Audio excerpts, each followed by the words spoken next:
안녕하세요. HITV 강우석입니다.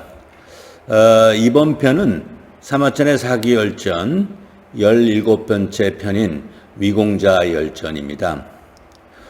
이번 편은 그 사마천의 사기 열전 중에서 전국 시대 때 그 지혜로운 선비들과 함께하였던 네 분의 그 공자를 그 함께서 기록하였는데 그 세 번째 편입니다. 군어는 신릉군이고요. 그 다음에 그 제목에서 언급된 것처럼 위나라 사람입니다. 이름은 무기이고요. 이 우리가 말하는 이 공자는 그 왕의 자손들을 공자라고 칭합니다. 그래서 그 위공자가 활동하였었을 때 그 왕은 그 안희왕이었는데 그 안희왕의 배다른 그 동생이기도 합니다. 이 사람은 그 다른 전편들에 나왔던 사람들처럼 높은 관직을 갖고 있었던 것은 아니지만 공자의 신분으로서 지혜로웠던 사람들과 많이 교류하다 보니 왕과 직접 정사를 나누는데 그 같이 고민을 하고 처방도 하고 대처도 했던 그런 공자이기도 합니다. 근데 이 그 신릉군은 전편에 나왔던 두 분과 달리 개인적인 어떤 능력도 뛰어났던 사람입니다.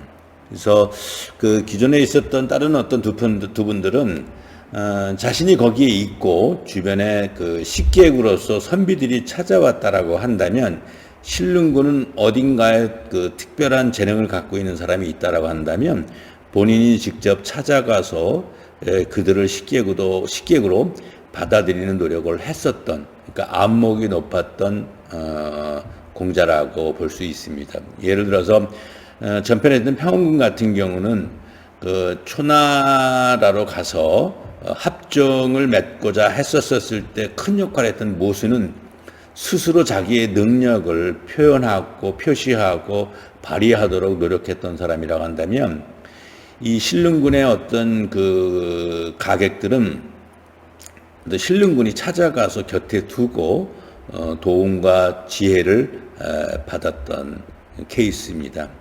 여기에 어떤 그 위 시대는 전편과 같이 평원군과 같이 진나라 소왕 때 많은 어떤 침략을 받으면서 그 국가가 위기에 빠졌었을 때 대처했던 어떤 그 일화들을 소설하고 있습니다. 그 일화를 소설하기 이전에 그가 찾아서 만났던 주요 인물들에 대한 기록이 언급되는데 첫 번째 기록이 그 후영과 주혜에 대한 어떤 그 기록입니다.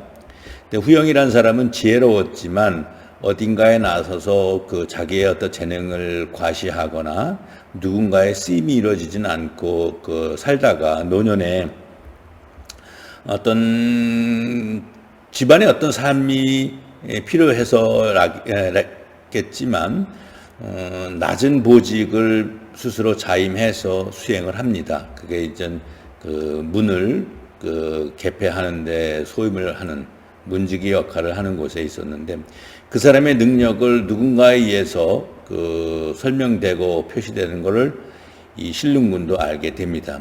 그러다 보니까 저 사람을 곁에 두고 저 사람의 지혜를 좀 가름하고 싶기도 하고 때로는 그 지혜에 대한 도움을 받고 싶었던 어떤 의사가 있어서 일정한 재물을 주기도 하고 관계를 많이 시도를 합니다. 그러나 매번 이 사람이 이제 고사를 해서 인연을 맺지 못했는데 어느 날 갑자기 더 이상 이러면 안 되겠다 싶어가지고 본인의 집에서 어떤 행사를 할 때 그 후영까지도 초빙을 해야 되겠다라 생각하고 사전에 연통을 놔서 직접 내가 모시러 가겠다라고 연통을 넣습니다. 이 어떤 시도가 대단히 중요한 게 한 사람과 한 사람이 만나서 깊은 신뢰를 할 수 있는 계기가 되는 것 같습니다. 그래서 문지기로 있는 그 문까지 이 신릉군이 마차를 직접 몰고 장솔들을 데리고 그 찾아를 갑니다. 그리고 그 사람을 그 마차에 대동해서 오는 과정입니다. 그때 이제 이 후영이란 사람이 그 신릉군의 어떤 품성, 마음을 읽고 싶었는지 의도적으로 또 다른 자기 친구를 소개하려고 하는 의도도 있었겠지요. 그러면서 자기 친구가 하나 있는데 이를 가다 보니 가는 길이니 그 친구도 함께 잠깐 보고 얼굴을 보고 갔으면 좋겠다라는 어떤 청을 합니다. 그래서 이 신릉군은 뭐 깊은 속내를 보면 뭐 황당하긴 하겠지만 가는 길이라고 하고 내가 일부러 찾아와서 초빙하는 그 식객인데 그 정도의 청은 들어줘야겠다 싶어가지고 갑니다. 근데 가는데 나름대로 그 은자가 거주하는 곳이 푸죽간입니다. 그러니까 그 후영과 뒤에 두 사람은 자신의 능력을 숨기고자 약간 천한 직업을 갖고 생활했었던 것 같습니다.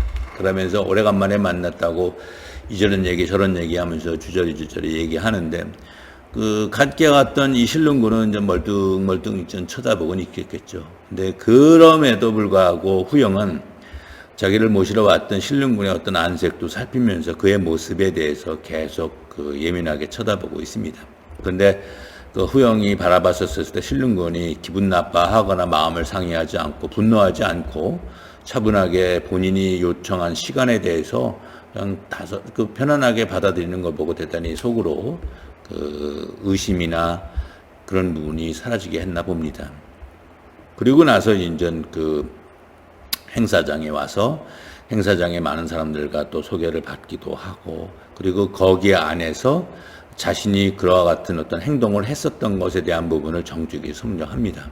제가 그 신릉군에게 무례할 수 있는 요청을 하기도 했음에도 불구하고 신릉군이 그것을 받아들이고 좋은 안색으로 그 장소에서 그 상황을 견디신 걸 보면은 분명히 주위 사람들은 저를 소인으로 보고 그리고 신릉군을 대단히 그 장자로서 높이 평가할 것입니다. 마음 상하지 않았으면 좋겠습니다. 라고 그 위안을 합니다. 근데 그 어떤 위안이 있기 전에 벌써 이제 그와 같은 것조차도 감내하겠다고 생각한 사람의 입장에서 보면 더 신뢰가 더 돈독한 기회가 되기 충분합니다. 근데 그러고 나서 이제 일정 시간이 있었지만 그래도 식객으로 초청했다고 해서 식객으로 매일 거래했던 건 아니고 그 사람은 문지기로서 역할을 여전히 하고 있는 어떤 그런 관계였는데 마침 그 진나라였던 침략에 의해서 조나라가 대단히 위태로울 때를 만납니다. 그게 이제 그 평원군이 저 초나라까지 가서 합정을 맺고 구원병을 요청할 때 그때입니다. 한단이 어떤 포위당해서 위급할 때 그 곁에 있는 위나라나 한나라에서는 도움을 주지 않았고 진나라에 갔다라고 하지만 도움을 주지 않은 이유가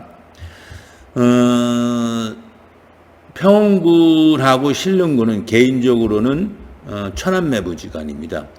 그 신릉군의 누나가 평원군의 어떤 그 아내가 되는 사람인데 근데 그러다 보니까 가까운 사람이기도 하고 해서 분명히 연통을 넣습니다. 그리고 신릉군의 형이 왕이니까 평원군의 마누라는 마찬가지로 자기 그 오라버니가 왕이기 때문에 또한 어떤 위나라하고도 돈독한 지인인데 당연히 그 위급함을 알고 그 구원병을 갖다가 보냅니다. 진비라고 하는 장군을 장군으로 내세워서 10여만의 어떤 그 장수를 모아서 구원병으로 보냅니다.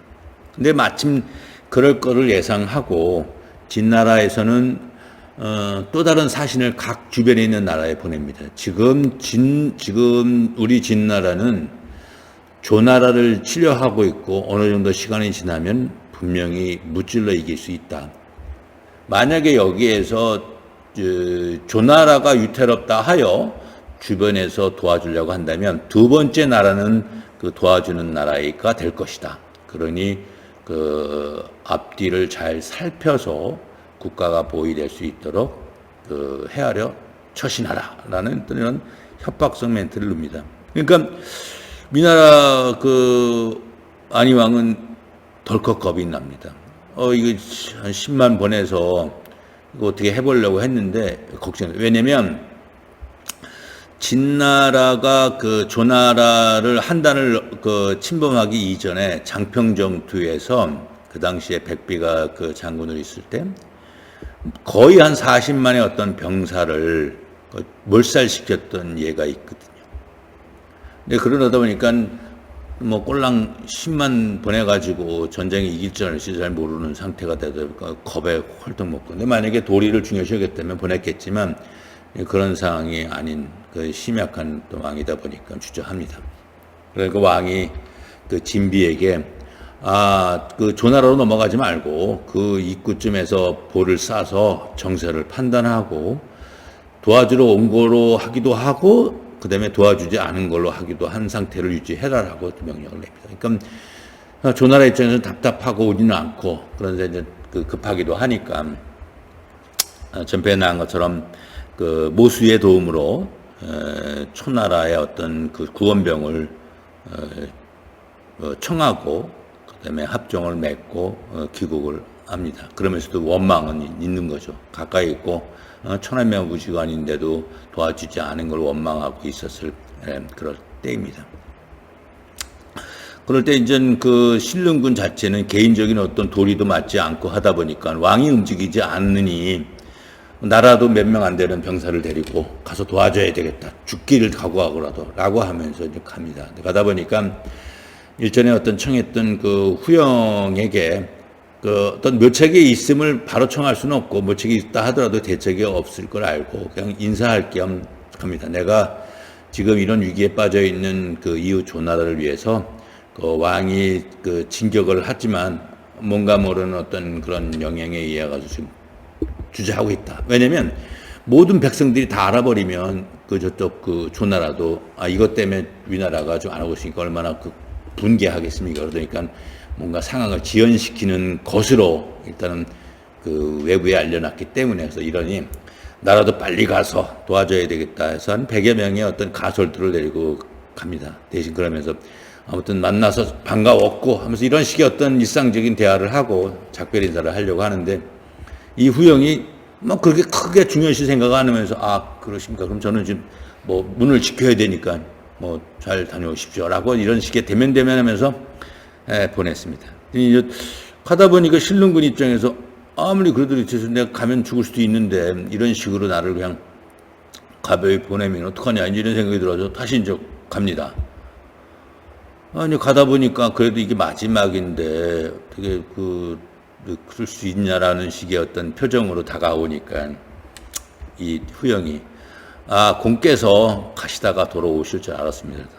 그래서 이게 뭔가 수가 있는데 술을 제대로 강하게 주려다 보니까 이런 식의 그래서 그럼 무슨 혹시 모책이라도 있기 때문에 내가 왔는 줄 압니까? 그러니까 묘책은 있는데 이게 좀 어려운 책입니다. 라고 하면서 얘기합니다. 이제 그것이 뭐냐면 전국시대나 춘추시대나 중국의 어떤 그 군사조직은 장군이 전쟁을 나갈 때 그 증표, 병부라고 하는 어떤 그 부절이라고 하는 거를 서로 나누는데 왕과 그건 뭐냐면 왕명이 왜곡되는 걸 방지하기 위해서 어떤 왕명이 전달될 때는 그 증표가 내려가야 됩니다. 그러다 보니까 부절의 반을 잘라서 부절을 반으로 만든다면 반은 왕이 갖고 반은 출정하는 장군이 갖고 있는 상태에서 왕이 어떤 왕명을 내릴 때 부절을 함께 내보내면 그 부절이 갖고 왔고 자기 거랑 맞춰서 같으면 이건 왕명이 맞다라고 생각하고 왕명을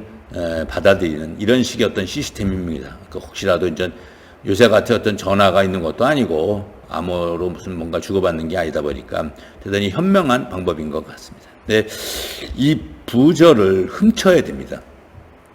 근데 왕궁에 있는 부절을 훔치는 게 뭐 쉬운 일은 아니니까 그런 어떤 대로 근데 또 이건 왕명을 거스르는 것이기 때문에 대단히 위험스러워서 가볍게 조언을 하지 못했던 그런 상황입니다. 그러면서 후영이 얘기하기를 오래전에 공자께서는 지금의 왕의 애첩인 그 여의라고 하는 여인에게 커다란 어떤 그 도움을 준 적이 있습니다.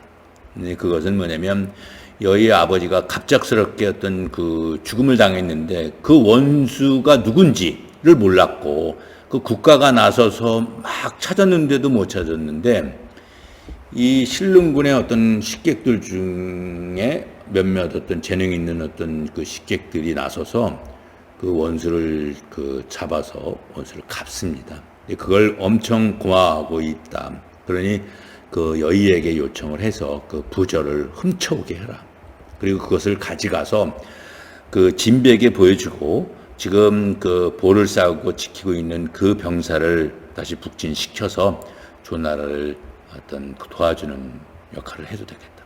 그러면서 한마디 더 합니다. 만약에 진비 장군이 이 부조를 받는데도 불구하고 명령을 거스를 수 있을 때는 안타깝지만 진비 장군을 죽이도록 죽여버리는 것도 또한 그 마음속에 결심해야 될 겁니다. 그러기 위해서 일전에 제가 그 후직간에서 만났던 주애라고 하는 친구가 있는데 이 친구가 힘이 장사고 정말로 그 물불을 안 가리면서 명령을 따르는 그런 사람이니까 그를 대동해서 가서 만약에 진비가 그 명을 따르지 않을 것 같으면 곧바로 현장에서 죽여서 부저를 가지고 병사를 통솔했으면 좋겠다라는 명령을 지적이 그 조언을 합니다. 그리고 나서 나는 나이가 들어 함께 할 수 없으니 만약에 공께서 북쪽으로 간다라고 한다면 거기에 맞춰서 저도 그 저의 결심을 표현하겠습니다. 근데 이게 결심이 뭐냐면 그 죽겠다라는 얘기거든요. 근데 전후 사정상 위나라 왕이 북진하지 말고 도와주지 말고 지켜보라는 건 왕명인데 왕명을 거스리는 걸 도모했으니 이거는 반역과 같은 행위거든요. 그러다 보니까 반역을 한 자가 위나라에서 생존할 수 없는 걸 알고 스스로 그리고 늙어서 70이 가까운 노인네가 창들고 가서 싸울 수 있는 일도 아니고 그러니까 여기서 장렬하게 어떤 일이 벌어질지 모르니까 부끄럽게 죽느니 차라리 여기서 내가 자결을 하겠다라고 했던 것 같습니다. 그리고 떠내보냅니다. 그리고 후영의 어떤 그 좋은 대로 부저를 가져가서 진비를 만났고 진비는 또한 강직한 장군이니까 자기 명령에 대한 부분을 왕이 내렸다 하더라도 그다음에 북진하는 건 옳지 않다고 생각하니까 거부를 합니다. 그때 주애를 통해서 진비를 죽게 하고 그리고 병사를 인도해서 그 북진을 하고 결과적으로는 조나라가 위기에서 탈출합니다. 그럼 모든 것이 이제 해피하게 되는 그때 그 후영도 자기의 어떤 그 선언대로 그 자결을 해서 생을 마감합니다. 그런데 그 신릉군은 자기 나름대로 신의를 지켰지만 자기 형님인 희한왕에게는 그 왕명을 거역한 반역을 한 거기 때문에 돌아가지 못하고 조나라에서 수년을 기걸합니다. 그래서 조나라에서는 다 용서할 테니 너 도로 귀국해라라고 하지만 그것이 또한 자기를 죽게 하기 위한 벌을 주기 위한 감언이설인 거로 생각해서 넘어가지는 않습니다. 그리고 함께 왔던 병사들은 다 집으로 그 위나라로 돌려보내고요. 그런 상태에서 또 어떤 그 두 사람을 자기가 만납니다. 그 두 사람을 만나는 게 또 다른 어떤 그 신릉군이 중요한 선택을 하는데 계기가 됐던 어떤 두 사람인데 그게 이제 모공과 설공이라는 사람인데 기록이 그 사마천의 사기에서는 이 사람이 조나라에 있으면서도 오는 손님을 받은 게 아니라 찾아갔던 어떤 전 습성이 있다 보니까 조나라에 또 의미 있는 사람이 있는데 이 양반이 좀 어딘가에 또 숨어서 살고 있다. 근데 한 친구는 술주정뱅이로 숨어 있고 어쩌는 데는 노름쟁이로 숨어 있다. 그게 이제 모공과 설공이라고 하는 사람인데. 그러다 보니까 제가 아름아름 물어가지고 이 두 사람을 찾아가서 이제 그 소통을 합니다. 그랬을 때 숨어 있는 사람이니까 제대로 어떤 그 술주정뱅이처럼 노름쟁이처럼 하겠죠. 그러다 보니까 이 평은국께서는 그러니까 예전에 초나라 가서 초나라 왕하고 대면할 때도 도움을 받았던 모수도 마찬가지지만 자기가 알아본 게 아니라 스스로 자기 능력을 과신했던 사람이기 때문에 안목은 없는 사람인데 마찬가지로 신릉군의 그런 처신을 보고 안목이 없는 본인의 어떤 그 판단을 설명합니다. 처남은 도대체가 여기까지 와가지고 술주정뱅이하고 노름쟁이를 만나서 소통을 하는데 모르겠다고 창피하다고 이런 얘기를 마누라한테 던집니다. 근데 마누라는 또 그걸 자기 동생인 신릉군에게서 야, 내 남편이 너가 지금 저기서 그 술정배하고 노름병하고 막 어울리면서 품위를 떨어뜨리고 있대더라라고 이제 얘기를 합니다. 했더니 내가 참 그 아무나 사람을 만나는 거 아니고 이 사람이 대단히 뛰어나고 지혜로운 사람인데 지금 현재 숨어 살고 싶어서 이렇게 초신하고 있다. 근데 그 사람을 찾아서 그 사람의 지혜를 얻기 위한 노력을 하는데 그걸 알아주지 못하는 저런 참 한심한 삐리리가 있나 해서 그 의절을 하고 어딘가로 가려고 막 나섭니다. 근데 이 말을 듣고 이거 과거에 내가 또 실수했던 게 생각이 나는 거죠. 모수한테 그 도움을 받고 나서 이러면 안 되겠다라고 했던 판단을 너무 빨리 하면 안 되겠다라는 판단 때문에 가서 설명을 합니다. 내가 정말로 잘못했네. 좀 사람을 그 외모만 보고 판단하지 않아야 되겠다는 결심이 이번에도 또 흐트렸다. 라고 하면서 이제 주저앉힙니다. 그러던 차에 이 진나라는 이 신릉군이 뭐 위나라 입장에서는 약간 거슬린 상태에서 조나라에 응거를 하고 있으니까 이 위나라에는 이제 마땅한 장수가 없다 이런 생각이기도 하기도 하고 진비도 죽이기도 하고 했으니까 이참에 조나라는 놔두고 이게 이제 위나라나 좀 어떻게 좀 해봐야 되겠다 싶어가지고 위나라를 침략을 합니다. 그런데 지금 이 신릉군의 입장에서는 저희가 나라가 위태로운데 어떻게 할 수는 없고 주저주저 합니다. 근데 아까 만났던 그 일전에 만났던 모공과 설공이 공께서는 그 위나라라고 하는 나라가 있었기 때문에 조나라가 위태로울 때 도와줄 수 있는 힘이 있었다. 근데 그 근거가 되는 위나라가 지금 위태롭다 하는데 본인의 안위만 생각하고 돌아가지 않는다 한다면 이건 선비도 도를 모르는 사람이다. 선비도 아니고. 아니 그 말을 듣고 맞아 내가 죽더라도 위나라에 가서 나름대로 어떤 최선을 다해봐야 겠다라고 하면서 부랴부랴 그 하직 인사하고 위나라로 돌아옵니다.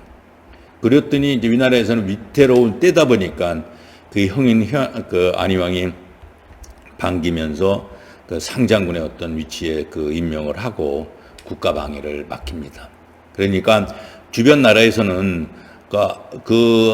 위왕인 그 안희왕의 어떤 의중을 무시하고 도리를 지켜서 합정을 유지하게 만든 어떤 고귀한 사람이다라고 생각하고 주변에 있는 어떤 5개의 나라에서 그 나름대로 그 지원하러 옵니다. 제 나라를 제외한 나머지 나라가 지원하러 옵니다.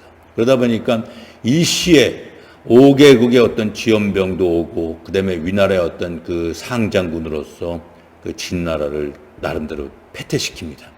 그래서 어떤 나름대로 편안한 생활을 그 마쳐서 안정되는 어떤 그 시기를 맞이하고 있습니다. 그러니까 더 이상의 우환도 없고 그다음에 왕의 입장에서도 뭐 동생이기도 하고 근데 결과적으로는 좋은 결과를 만들었던 그 신릉군에 대해서 신뢰를 하면서 곁에 두고 그 군권을 유지하게 합니다.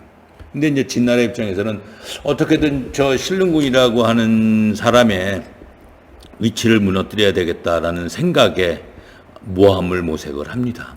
그래서 모함을 모색한 게 그 당시에 조나라를 돕기 위해서 진비 장군을 죽였는데 그 진비도 역시 마찬가지로 이제 식객들이 옆에 개인적으로 있었을 때 그 식기를 찾아갑니다. 근데 이 식객이라고 하는 사람들이 국가보다는 자신이 모시는 주군을 사실 우선시하는 그런 습성이 존재합니다. 죽음도 불사하고 무슨 사신으로 어딘가에 쫓아가기도 하고 하는데 이 진비의 식객조차도 이 신릉군을 원수로 생각을 합니다. 그래서 내 주군을 죽였던 그래서 분개를 하면서 원수를 갚아야 되겠다 생각하는데 마침 진나라에서 그 뇌물을 줘가면서 음해를 요청을 합니다. 그랬더니 이 자가 원수를 갚는다는 생각을 이게 결과적으로는 위나라를 위태롭게 하는 건데 원수를 갚는다는 생각에 왕에게 대도 않는 얘기를 하면서 감언합니다. 식객이라는 게 지식인이고 지식인은 그 시와 때를 가리지 않고 왕에게 유세를 하는 권리는 주어졌습니다. 왜냐하면 보직은 없기 때문에 지 자랑을 하고 또 뭐 자랑하다가 못마땅하면 죽긴 하지만 그것도 또한 뭐 명예라고 생각하는 자들이다 보니까 유세를 하면서 지금 그 공자 신릉군은 나라가 위태로울 때 주변에 5개 나라에서 지원군을 보낼 정도로 명성이 높다 보니까 우리 왕의 권위가 대단히 많이 떨어져 있다. 그래서 지금 왕의 권위보다는 이 신릉군의 권위가 너무 높기 때문에 왕께서는 조심해야 된다라는 이런 얘기도 합니다. 그러면서 또 한편으로는 직접적으로 간사한 놈을 또 보내가지고 유색객이라고 어떤 위장시킨 다음에 신릉군을 만나서 너스레를 떱니다. 신릉군께서는 그 높은 어떤 명성을 유지하는데 여전히 공으로만 계십니까? 어떻게 왕위에는 안 오셨습니까? 이런 식의 어떤 너스레를 뜨니까 왕도 불안하고 이 친구도 이런 모함을 받게 되면 어렵겠다라는 생각에 불안합니다. 그러니까 왕도 이 생각을 계속 유지하고 싶은 생각은 없고, 그렇다고 뭐 동생을 죽일 만큼의 어떤 악한 마음도 없고 하다 보니까 본인이 그 신릉군에게 그 병권을 회수해야 되겠다 얘기하고 병권을 회수합니다. 그랬더니 신릉군도 이런 오해를 받으면 괜히 형님에게 누를 끼치기도 하고 본인도 좀 위태롭겠다 싶어서 그 병을 핑계로 관직을 내어놓고 그 집안에만 있습니다. 그리고 일정 시간이 지난 다음에 편안하게 죽습니다. 근데 이런 거 보면 형제지간에 서로 죽고 죽이는 일도 다반사인데 어떤 왕권을 위협한다라고 하는 자기 동생을 살리자는 왕도 참 그 약간은 표리부동했지만 관대하고, 그리고 자기가 어떤 권세가 있지만 자기 형의 어떤 위치를 넘보지 않았던 이 신릉군의 모습도 있고 자연스럽게 자기 생을 마무리하는 그런 아름다운 생을 합니다. 근데 결과적으로는 위나라는 그 이후에 한 20여 년 후에 어떤 그 국가가 사라지는 화를 당합니다. 그러면서 이제 전국시대가 마무리되겠죠.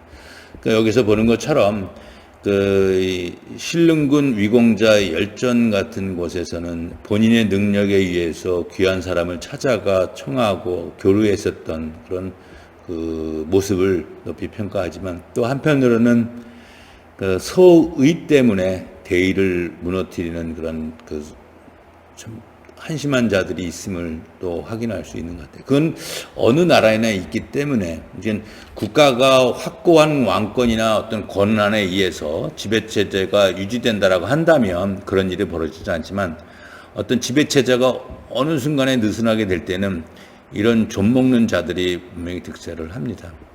우리나라 조선말에도 왕권이 부실하고 왕 주위에서 왕권을 침해하는 다양한 세력들, 외척일 수도 있고 중간에 어떤 관리직도 있을 수 있고, 그러다 보니까 왕권이 제대로 왕권으로서 유지될 수 없는 상태에서 서로 간에 각자 자기 어떤 권한이 있는 것처럼 설치다 보니까 그 전 세계적인 어떤 그 제국주의 시대에 조선이란 나라가 제대로 대처할 수 없었을 때 그 좀먹는 자들이 나서서 더 해끼치는 어떤 선택을 하도록 계속 간언을 합니다. 그러다 보니까 그 현재 우리는 매국노다라고 해서 박병준, 이완용 이런 자들을 거론하면서 얘기하는데, 그 자들이 태어나서부터 그렇게 살 수밖에 없는 품성이었지만 만약에 왕권이 더 강력했고 공고했고 지배체제가 더 강했다고 한다면 그런 자들은 분명히 거기에 발을 붙이지 못했었을 것 같습니다. 그래서 매번 매 순간 조직은, 국가는, 그 집단의 어떤 그 유익한 자와 무익한 자가 분명히 있다는 걸 경계하고 그 집단이 나아갈 방향에 관련된 목적이나 비전을 놓치지 않는 그런 긴장과 노력을 계속하면서 그 느슨해지지 않는 그런 긴장감을 계속 가져야 되지 않을까 싶습니다. 그래서 이 신릉군의 어떤 노력이 무색하게 한 20여 년 후에 그 신릉군이 그 활약했었던 위나라가 살아가신다라고 하는 걸 봤었을 때 참 또 다른 어떤 안타까움이 이 위공자 열정에서 읽을 수 있는 것 같습니다. 아무튼 이것으로서 위공자 열전을 마치고 18번째 사기 열전편에 다시 찾아뵙도록 하겠습니다. 감사합니다.